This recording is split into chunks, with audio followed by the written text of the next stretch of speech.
Что-то очканул я, друзья, ставить плиты эти позагребневые на деревянный пол старый. Поэтому там, где они будут установлены, пол доски срезал, убрал. Вот так вот. И буду ставить прямо на бетонное основание. Привет всем, друзья! С нашим полом мы закончили. Если вы еще не видели этот ролик, подсказка сейчас появится в верхнем углу. Переходите, обязательно смотрите. Ну а мы сегодня займемся возведением новых стен.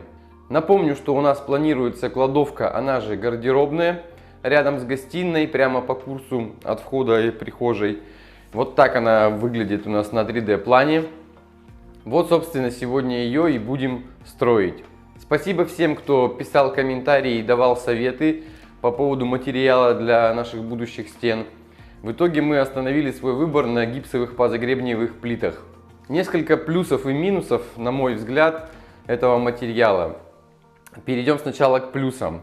Во-первых, достаточно просто и быстро возвести стены с помощью позагребневых плит. Во-вторых, покрытие, поверхность их такая, что дальнейшая какая-то серьезная обработка не потребуется. То есть можно просто финишной шпаклевкой все это дело аккуратненько зашпаклевать, и стена готова. В-третьих, они выглядят как капитальные стены, в отличие от перегородок, например, из гипсокартона, которые нужно будет еще дополнительно утеплять, шумоизолировать и так далее. В-четвертых, это же шумоизоляция. Есть, конечно, полые позагребневые плиты, у них шумоизоляция гораздо лучше, но мы взяли полнотелые, так как у нас это кладовка, и там планируется много всяких различных полок, шкафов и так далее. Соответственно, это все нужно крепить как раз в эти стены, и если бы плиты были бы полые, то могли бы мы спокойно в эту пустоту где-то попасть. Полнотелые, они меньше звукоизолируют, но при этом мы легко можем разместить все наши полки, ящики и так далее, особо не задумываясь, и крепеж в этих плитах достаточно хорошо держится. Еще один плюс: плиты достаточно мягкие, с ними легко работать, то есть обычной ножовкой по дереву можно спокойно распилить эту плиту так, как вам необходимо. Правильная геометрия плит позволяет сделать ровные стены буквально за несколько часов. Ну и основной минус для меня, что плиты достаточно тяжелые, и приходилось их поднимать на 5-й этаж. Вот эта беготня туда-сюда с каждой плитой, лифта нет. Достаточно быстро устаешь, приходится делать это с какими-то передышками. В остальном все прекрасно, плиты меня полностью устраивают. Начинаем возводить наши стены. Поехали! На саморезы насквозь прямо закрепил. И сейчас будем... Сейчас для начала я его пропеню просто, чтобы мне полностью весь ряд выставить нормально. То есть следующий блок уже будем на клей делать, а этот пока пропеню, чтобы он как такой стартовый был, грубо говоря.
Для большей надежности, чтобы стена у нас потом нигде не рухнула, я ее, конечно, насквозь там саморезами прошел, но еще на всякий случай спилил вот здесь вот гребень.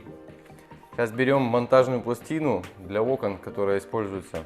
Ее можно и сюда, в принципе, использовать. Вот так вот загибаем устанавливаем сюда и еще раз крепим к стене. И то же самое сделаем на углу и на втором примыкании к другой стене.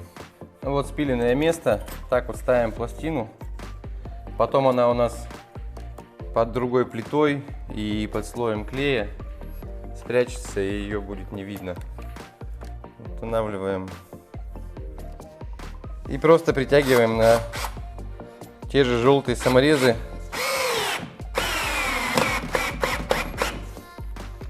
Ну, взял покороче, в этот раз вот такие, их достаточно будет.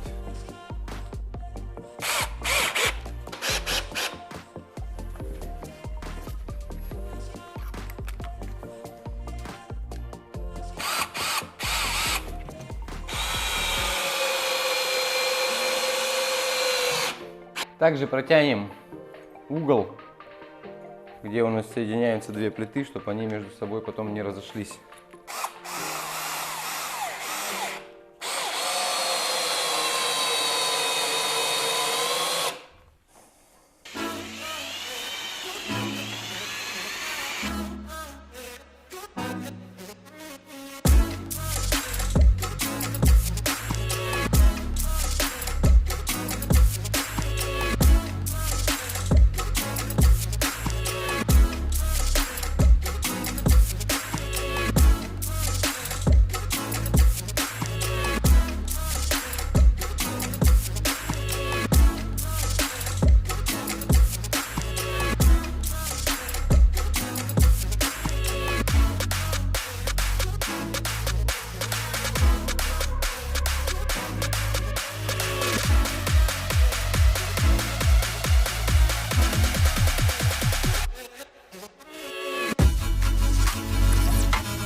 В общем, решил я, друзья, монтировать плиты на монтажную пену, а не на клей.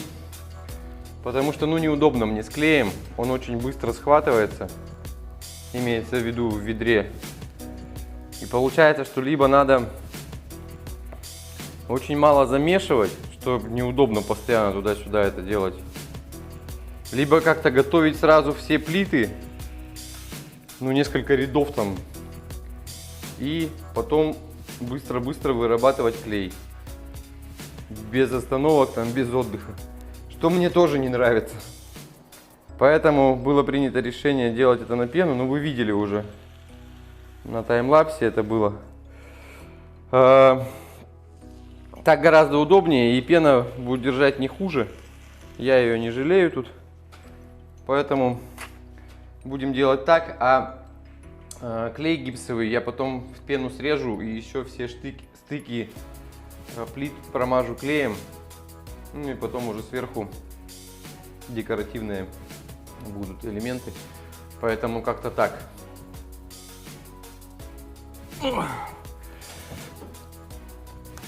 Тяжелые они. По 40 вроде килограмм.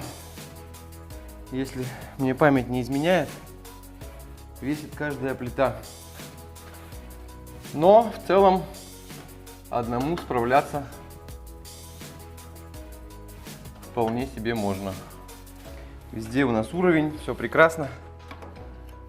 Пазы иногда бывают плотные очень, а иногда гуляют. И когда они гуляют, плита, соответственно, тоже гуляет, поэтому вертикаль вот эту стены лучше проверять и ловить. Ну, либо лазерный уровень делать, либо обычный пузырьковый использовать.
Александр отметил в комментариях, что ручка болтается. На самом деле, правда, я забыл прикрутить винт здесь внутри, который держит ее к квадрату.